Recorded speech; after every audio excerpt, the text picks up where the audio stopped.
Thank you for the invitation to present my findings on how to best incorporate human resource analytics into our new company.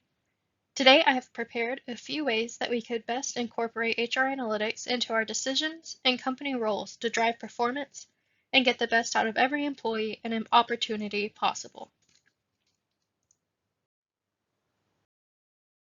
Our company, Better Days, believes in taking care of our own and supporting our employees to be their best selves, both at work and in their personal lives. These proposed analytics and processes support this belief as well. Now, we are at a time where we can ask, how can we improve? As we have been in business a little over a year as a medical nonprofit, we now can see the areas that we want to spend more time on individually. These areas are employee engagement, satisfaction, and commitment in regards to absenteeism and turnover. Looking at these areas, there is an abundance of research and analytics that can support a data-driven approach to bettering our company. First, I propose we look at having a data-driven employee engagement, which will coincide with having a data-driven outlook on satisfaction and commitment as well. Focusing on these areas will help decrease both our absenteeism and turnover rates. Industry researchers have conducted research that certain workplace culture attributes will foster employee engagement, satisfaction, and commitment, which include job challenge and learning, respect, autonomy, work-life fit, economic security, and supervisor task support. If we can focus on these areas, there will be a greater probability of a better employee retention, morale, and engagement.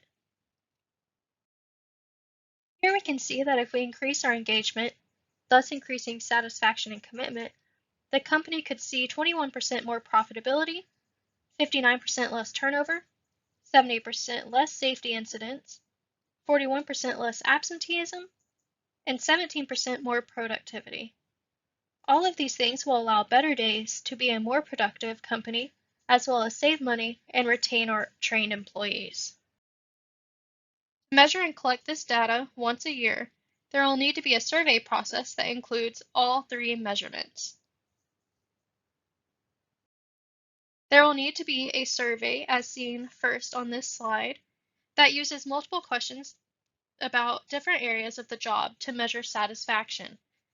Then, using a Likert scale with questions such as how likely are you to look for a job outside Better Days in the next year will be used to measure commitment, as seen second on this slide.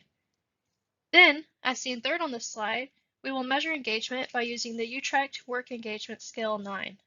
Better Days can use the overall score of the measurement to give a global engagement measurement for the entire company. Now I would like to propose an importance on keeping track of absenteeism. Absenteeism can be such a big loss for the company, and it has been a problem for Better Days during the last year of work. Absenteeism, or not working as scheduled regardless of reason, has been an ongoing struggle as a call center needs a certain amount of people on the floor at all times. Esteemed researchers show and have proven that commitment, engagement, and satisfaction are driving forces behind absenteeism and turnover. It is seen that satisfaction covers 15% of the variance with absenteeism and turnover, commitment covers 34%, while involvement covers about 16% variance in turnover and 2% variance in absenteeism. With these numbers, it is clear to see that these areas are important to the company in order to decrease both our high absenteeism rate and lower our employee turnover. These researchers also prove and propose that we attempt to assess the reason behind the absenteeism and turnover, as well as the frequency or severity of the act itself, which lends us to studying the above factors as well as the absenteeism and turnover problems themselves. I propose we begin tracking absenteeism costs to see how much the company is losing due to the absenteeism, and then looking into positive incentives to get absenteeism back on track if needed. We would calculate absenteeism by days missed divided by average workforce size multiplied by working days, or hours missed divided by average workforce size multiplied by working hours. Discussions with employees can also help determine what the reasons for excessive absenteeism could be.